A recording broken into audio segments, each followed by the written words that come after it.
امداد سمرو اکھاڑ پچھاڑ عروج پر ہے، سیاسی اکھاڑ پچھاڑ تحریک انصاف کے اندر۔ تحریک انصاف کو لوگ دھڑا دھڑ چھوڑ کر جا رہے ہیں۔ آج اسد عمر نے بھی پارٹی کے عہدوں سے استعفیٰ دے دیا۔ ایک اور استعفیٰ آنا ہے بہت بڑا، اور وہ استعفیٰ عمران خان صاحب کی نااہلی سے زیادہ ضروری ہے، زیادہ اہم ہے۔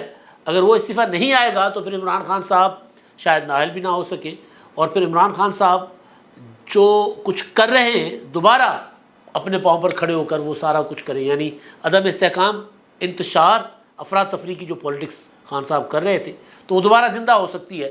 لہذا ایک اور استعفیٰ، بڑا استعفیٰ وہ تیار کروایا جا رہا ہے، ماحول بن رہا ہے، اور وہ استعفیٰ بھی آ جائے گا۔ اور ایک اور استعفیٰ صدر مملکت عارف علوی صاحب کا۔ صورتحال بڑی دلچسپ ہو گئی ہے۔ صدر صاحب جو ہیں عارف علوی صاحب، اب ان کی طرف اشارے شروع ہو گئے ہوئے ہیں اسٹیبلشمنٹ کے اندر سے۔ ظاہر ہے فیصل ووڈا صاحب اگر بولیں گے کہ صدر عارف علوی جو ہیں اس نے وہ کچھ کیا جو دشمن بھی نہ کرے، اور خاص طور پر عمران خان کے ساتھ اور پھر اسٹیٹ کے ساتھ، ریاست کے ساتھ، تو علوی صاحب بڑے عرصے سے حالات جو ہے وہ خراب کرنے میں ان کا بھی کردار رہا ہے، اور کردار ظاہر ہے پاکستان کی عدلیہ کا اس معاملے میں عمران خان صاحب کے ساتھ تعاون کرنے اور عمران خان صاحب کو اس نہج پر پہنچانے میں اگر کسی کا بڑا کردار ہے، ملک کو تو بے شک پہنچا ہی دیا یہاں تک، لیکن عمران خان صاحب کو گہری کھائی میں گرانے میں ظاہر ہے بڑا کردار جو ہے اس کے لاڈ کا ہے، محبت کا ہے، جو عمران خان صاحب کو تھی۔ سندھی میں کہتے ہیں وہ سو نہیں گھوریو جو کو کن چھنے، تو پنجابی میں بھی اسی کہاوت ہے، وہ سونا جو ہوتا ہے کانوں میں پہنا ہوا اگر وہ کانوں کو زخمی کرے تو پھر وہ پھینک دینا بہتر ہے۔ تو خان صاحب کا لاڈ پیار جو ہے وہ ملک کو بھی زخمی کر رہا تھا، اور خان صاحب کے ساتھ محبت کرنے والے جو ہیں وہ خان صاحب کو اس ڈگر پر لے کر آئے کہ وہاں سے خان صاحب کی واپسی نہیں ہے، پوائنٹ آف نو ریٹرن ہے۔ لیکن ایک چیز کہ خان صاحب کی سیاست کا ہمیشہ کے لیے بندوبست کرنے والے جو سوچ رہے ہیں، ان کے خیال میں جب تک ایک اور استعفیٰ نہیں آئے گا تو خان صاحب کی سیاست جو ہے وہ ختم نہیں ہوگی۔ ابھی میں اسد عمر پر بات کرتا ہوں۔ آج عمران خان صاحب نے ایک اور اپنا ایک مزے کا خیز قسم کی آفر کی ہے، مذاکرات کی۔ یعنی آپ وہ آفر سن لیں تو آپ کو لگے گا کہ صحیح دماغ والا آدمی، جس کا دماغ اپنے ٹھکانے پر ہو، ہوش و حواس میں ہو جو آدمی، وہ ایسی بات نہیں کر سکتا۔ اس طرح کی بات کو عجیب و غریب الفاظ سے وہ ظاہر اس کو معنی دیے جاتے، تو ایسی کوئی بات وہ نہیں کر سکتا جو عمران خان صاحب نے کی ہے، وہ کوئی سوچ سمجھ رکھنے والا بندہ نہیں کر سکتا۔ تو عمران خان صاحب نے آج خطاب کیا قوم کو، ولاگ جو کرتے ہیں وہ، اس میں انہوں نے باقی تو باتیں لمبی چوڑی کی، طویل گپ شپ تھی خان صاحب کی۔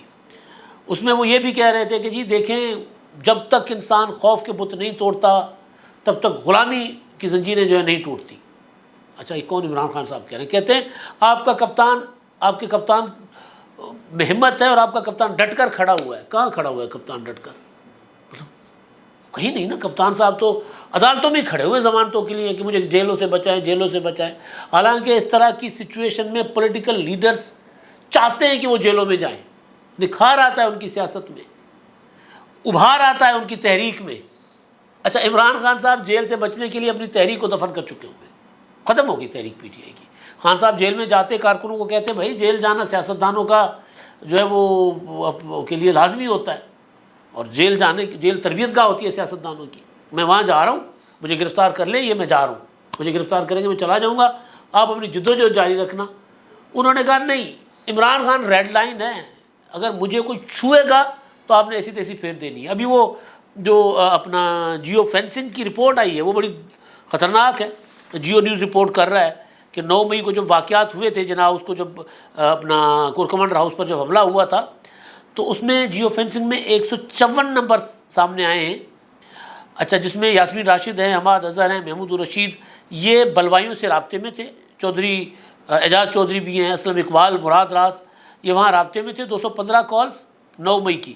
اچھا اور اس میں وہ ایسے بھی فون نمبر تھے جو اپنا جو ہے وہ زمان پارک کے اندر سے، یعنی وہ منصوبہ جو جیو فینسنگ سے ثابت کیا جا رہا ہے کہ منصوبہ جو ہے وہ زمان پارک اندر بیٹھ کر اس کو آپریٹ کیا جا رہا تھا، اور 8 مئی کو یہ سارا منصوبہ بنا تھا۔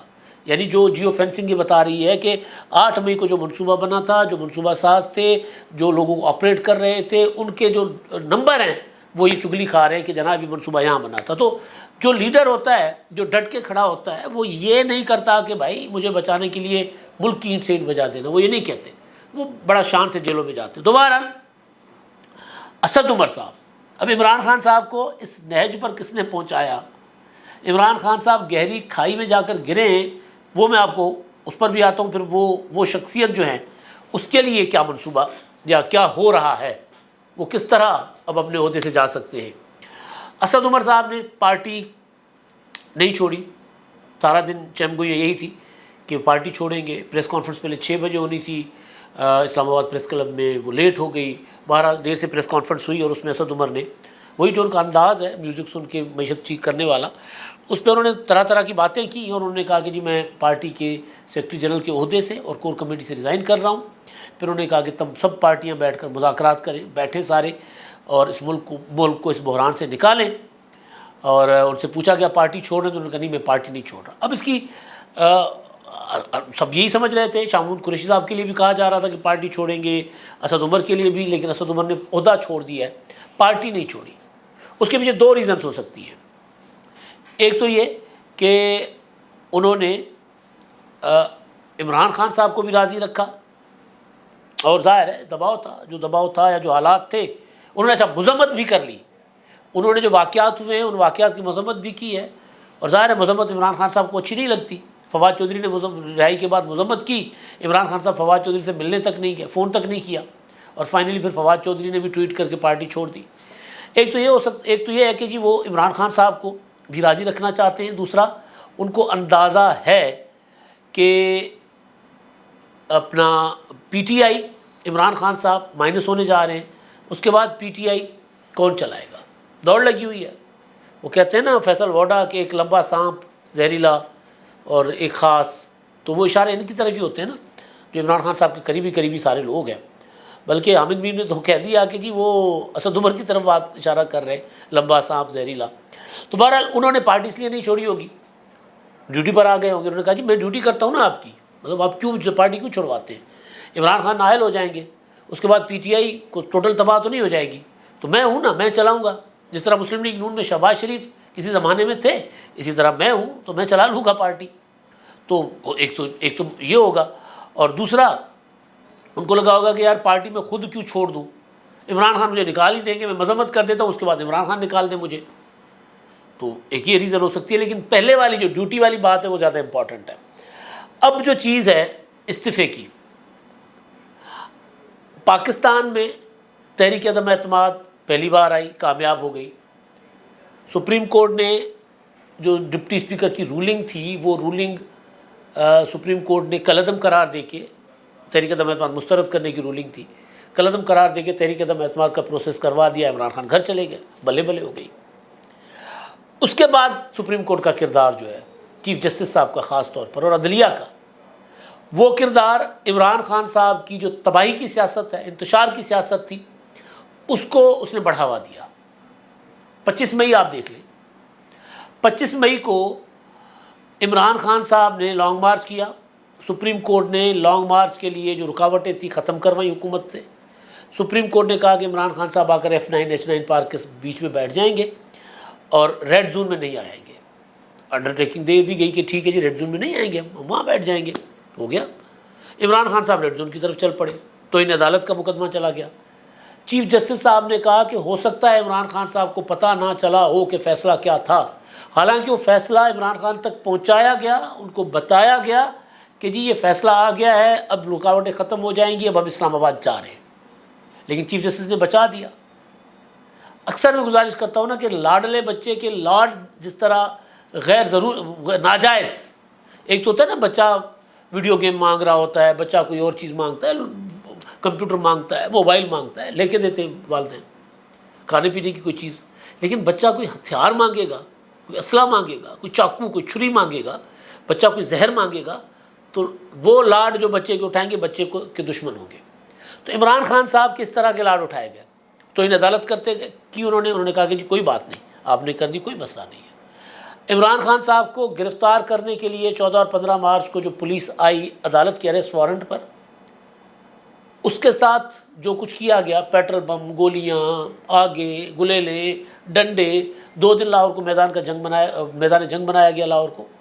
عدالتوں نے کہا نہیں، آپریشن روک دو، عمران خان ہے آگے ہمارا لاڈلا ہے، لاڈلا اور اس کا حوصلہ اور بڑھا۔ ایک بڑی مشہور کہاوت ہے 5 روپے دینے والی، آپ کو یاد ہوگا، تو وہ کسی بچے نے کسی بندے سے حرکت کر دی، بندے نے 5 روپے دے دیے، تو دوسرے بندے نے پوچھا کہ یار آپ نے اس کو 5 روپے کیوں دے دی، بچے نے تو آپ کے ساتھ غلط حرکت کی۔ اس نے کہا میرے ساتھ کیا نا، میں تو کچھ نہیں کہہ سکتا، میں نے انعام دیا، آگے جا کے کسی کرے گا، کوئی اس کو پھینٹا لگائے گا، وہی ہوا۔ تو خان صاحب کے ساتھ مطلب عجیب و غریب قسم کے اس کے لاڈ تھے، خان صاحب کے لاڈ پورے کیے جاتے رہے۔ خان صاحب کو 14 اور 15 مارچ کے جرائم معاف، 18 مارچ کو عمران خان صاحب جتھے لے کر اسلام آباد جوڈیشل کمپلیکس پر حملہ آور ہوئے، معاف، کوئی پوچھ گچھ نہیں تھی، کوئی پوچھنے والا جج نہیں تھا عمران خان صاحب سے۔ عمران خان صاحب نے سمجھا کہ اب تو میں کر سکتا ہوں، میں تو جو چاہوں کر سکتا ہوں، سپریم کورٹ، ہائی کورٹ، یہ ساری، یہ اگر میرا مطلب یہاں بیٹھے لوگ اگر مجھے مطلب تحفظ فراہم کر رہے ہیں تو مجھے کوئی کیا کہے گا۔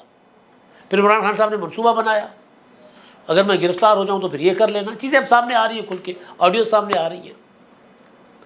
تو پھر اس کے بعد جب گرفتار ہوتے ہیں 9 مئی کے سانحات کے بعد، پھر عمران خان صاحب کو سپریم کورٹ بلواتی ہے، نیب کو کہتی ہے، حکومت کو کہتی ہے کہ پیش کریں عمران خان کو، مرسڈیز میں لا کر پیش کیا گیا۔ اس کے بعد عمران خان صاحب کو اس کے باوجود رہا کر دیا گیا۔ تو جو لوگ یہ سمجھ رہے تھے فیصلہ ساز حکومت کے اندر بیٹھے یا کہیں اور، کہ عمران خان صاحب جو ہیں ان کو عدلیہ کا جو ہے وہ سپورٹ حاصل ہے، سہولت کاری حاصل ہے، انہوں نے سوچنا شروع کر دیا کہ اب کیا کرنا ہے۔ آڈیو لیکس آپ کے سامنے، میں جو استعفے کی بات پر آ رہا ہوں، آڈیو لیکس جو ہیں وہ اس کے اوپر تحقیقاتی کمیشن بنا۔ عمران خان صاحب نے اس کو چیلنج کر دیا اگلے دن ہی، تحقیقاتی کمیشن نے کام کر دیا۔ بدھ کو آج تحقیقاتی کمیشن کو جو وہ کیا ہوتا ہے ٹرانسکرپٹس، آڈیو لیک جو جتنی بھی آڈیوز تھیں ان کی ٹرانسکرپٹ بھی مل گئی، چاہے وہ چیف جسٹس صاحب کی ساس کی اپنا خواجہ طارق رحیم کی اہلیہ کے ساتھ گفتگو تھی، چاہے وزیر اعلیٰ پنجاب، سابق وزیر اعلیٰ پنجاب پرویز الہی کی مزار علی اکبر نقوی صاحب کے ساتھ گفتگو تھی، یا جوجا کے ساتھ گفتگو تھی، یا اسی طرح کی جتنی بھی ہیں، اور پھر وہ محمد خان بھٹی صاحب کی جو انکشافات ہیں، یا قیوم صدیقی کی خواجہ طارق رحیم کے ساتھ جو گفتگو ہے، جتنی گفتگو جن سے یہ ثابت ہوتا ہے، اگر وہ فرانزک کرائی جائیں اور وہ بالکل اتھینٹک ثابت ہو جائیں، تو ان گفتگو سے ان آڈیو لیک سے ثابت ہوتا ہے کہ عدالتیں مینیج ہو رہی ہیں، بینچ فکسنگ ہو رہی ہے۔ تو وہ ریکارڈ دے دیا گیا اپنا جسٹس قاضی فائصہ صاحب کی سربراہی میں 3 رکنی جو کمیشن بنا ہے، انکوائری کمیشن، جوڈیشل کمیشن، جس میں اسلام آباد ہائی کورٹ کے چیف جسٹس ہیں اور بلوچستان ہائی کورٹ کے چیف جسٹس ہیں۔ 27 کو یہ کمیشن باضابطہ نوٹسز بھیجے ہوئے تمام فریقین کو، 27 کو باضابطہ اس کی ہیئرنگ شروع ہو جائے گی۔ اس کے بعد لوگوں کو کہا گیا ہے کہ جی لوگ جن جن کے پاس کوئی ثبوت ہیں وہ لا کر دیں۔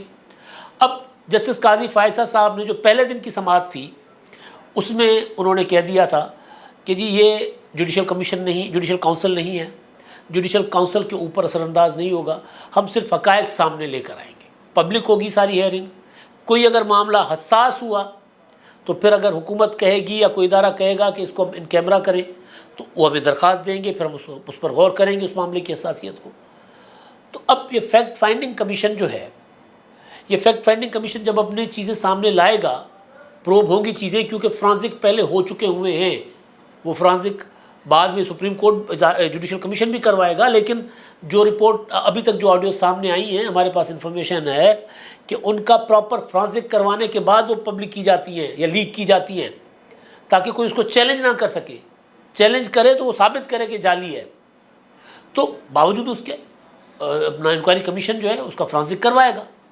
فرانزک ہونے کے بعد اگر ثابت ہو جاتا ہے کہ اس سارے معاملے میں چیف جسٹس صاحب کی انوالومنٹ ہے، فیکٹ فائنڈنگ رپورٹ سامنے آ جاتی ہے کہ چیف جسٹس صاحب کی انوالومنٹ ہے، تو بے شک انکوائری کمیشن جوڈیشل کمیشن کے معاملے، جوڈیشل کونسل کے معاملے میں مداخلت نہیں کر سکتا، بے شک نہیں کرے گا۔ لیکن جب ایک چیز سامنے آ جاتی ہے کہ چیف جسٹس صاحب جو ہیں وہ عمران خان صاحب کو پولیٹیکلی سپورٹ کر رہے تھے، چیف جسٹس صاحب نے 63A کا فیصلہ کیوں کیا، وہ تشریح کیوں کی، چیف جسٹس صاحب نے از خود نوٹس کیوں لیا پنجاب کے انتخابات کا، چیف جسٹس صاحب نے صرف پنجاب کے انتخابات کے آرڈر کیوں کیا، بلوچستان KPK کے انتخابات کا آرڈر کیوں نہیں کیا؟ تو جب یہ چیزیں سب سامنے آ جاتی ہیں، فرض کر لیتے ہیں سامنے آ جائیں گی، تو پھر کیا ہوگا؟ تو کیا چیف جسٹس صاحب بیٹھے رہیں گے کرسی پر، یا ان کو جانا پڑے گا؟ اصول تو یہی ہے کہ ان کو جانا پڑے گا. تو پھر ریزائن کے لیے چیف جسٹس کے اوپر کوئی اور دباؤ ڈالنے کی ضرورت نہیں پڑے گی، کیونکہ سمجھا یہ جا رہا ہے کہ عمران خان صاحب جو کہ میرٹ کے اوپر، وہ سمجھ رہے ہیں، ہم نہیں سمجھ رہے، میرٹ کے اوپر نااہلی جن کی بنتی ہے، چاہے 9 مئی کے واقعات ہوں، چاہے توشہ خانہ ہو، چاہے وہ جو 190 ملین پاؤنڈ کا کیس ہے ملک ریاض والا، چاہے وہ عمران خان صاحب کے اوپر مقدمات چلیں گے، عمران خان صاحب نااہل ہو جائیں گے، سزا بھی ہو جائے گی. مگر اگر چیف جسٹس عمر صاحب بندیال صاحب بیٹھے ہوئے سیٹ پر، ان کے ہوتے ہوئے ان کی نااہلی ہو گئی، فوراً چلے جائیں گے، اور سپریم کورٹ کا جو آخری فورم ہے اس فورم سے عمران خان کے خلاف آنے والے فیصلے کالعدم ہو جائیں گے، تو پھر عمران خان صاحب دوبارہ اسٹرانگ ہو جائیں گے. اسی لیے ابھی تک سلولی گریجولی چیزوں کو چلایا جا رہا ہے. تو لہٰذا سمجھا یہ جا رہا ہے کہ عمران خان اتنا بڑا مسئلہ نہیں ہے سسٹم کے لیے، جتنا بڑا مسئلہ سسٹم میں بیٹھے ہوئے جج صاحبان ہیں جو عمران خان صاحب کو سپورٹ کرتے ہیں. فرض کرتے ہیں کہ اگر کل کو چیف جسٹس صاحب جو ہیں، جو ایک نظر آ رہا ہے کہ ان کے خلاف فیکٹ فائنڈنگ رپورٹ اگر آ گئی تو ان کو جانا پڑ سکتا ہے، وہ چلے جاتے ہیں، تو قاضی فائز صاحب چیف جسٹس بن جائیں گے. تو پھر باقی جو 7 جج صاحبان کے خلاف جو جوڈیشل کونسل میں ریفرنسز آئے ہوئے ہیں، ان کا آغاز ہو جائے گا، وہ چل پڑیں گے. تو پورا ایک جو پوری ایک لائن ہے جو جن جج صاحبان کے اوپر شک ہے کہ عمران خان صاحب کو سپورٹ کرتے ہیں، ظاہر ہے وہ سب گھر چلے جائیں گے. تو آغاز صرف سیاسی استعفوں کا نہیں ہوا، سیاسی استعفوں کے آغاز کے ساتھ ساتھ اصل استعفے جو ہیں وہ اس انکوائری کمیشن کے بعد آئیں گے، یا ہو سکتا ہے پہلے آ جائیں. معاملات جب اس طرف جائیں گے تو ہو سکتا ہے چیف جسٹس صاحب باوقار طریقے سے کہہ دیں کہ جی میں جا رہا ہوں، میں ریزائن کر کے جا رہا ہوں. یہ وقت بھی آ سکتا ہے، تو یہ استعفیٰ آ سکتا ہے. اب تک کے لیے اتنا ہی. اللہ حافظ.